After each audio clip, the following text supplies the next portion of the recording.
As we stand in solidarity with the Palestinian cause, we also call upon the international community to recognize and support the rights of all peoples to self-determination, including those in Aceh, including those in West Papua, and including those in the South Moluccas. Indonesia was also considering to support the case of South Africa at the genocide case, right, at the ICJ. That's impossible because Indonesia hasn't signed the Genocide Convention. Why is that? Why we are not there yet? Yeah. Want Indonesië pleegt zelfgenocide in West-Papua.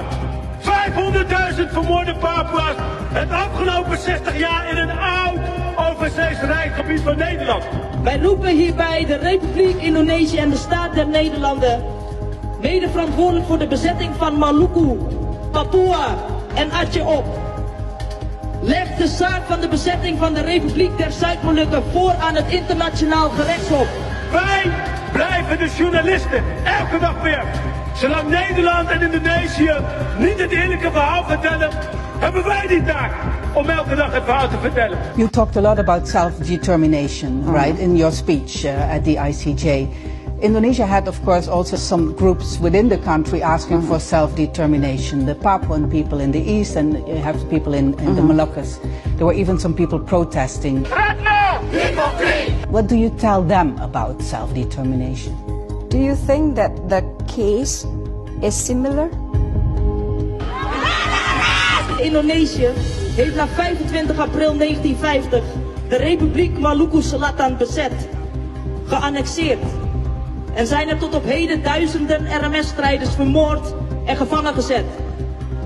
Tot op de dag van vandaag worden landgenoten gearresteerd, gemarteld en veroordeeld tot jarenlange gevangenisstraffen, omdat zij een RMS-vlag in hun bezit hebben. En de zojuist gekozen nieuwe president van Indonesië is zelfs een oorlogsmisdadiger voor oorlogsmisdaden in Oost-Timor.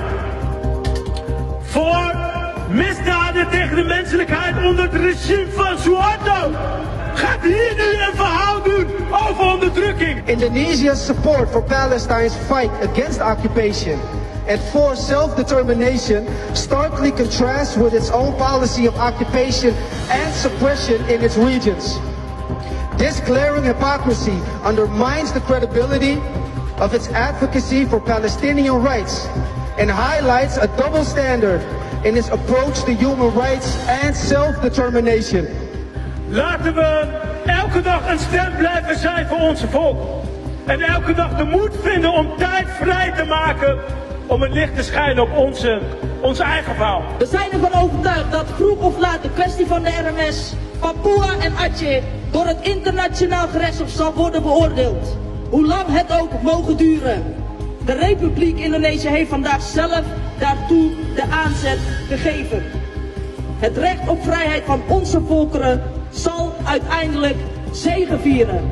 Mena! Mena!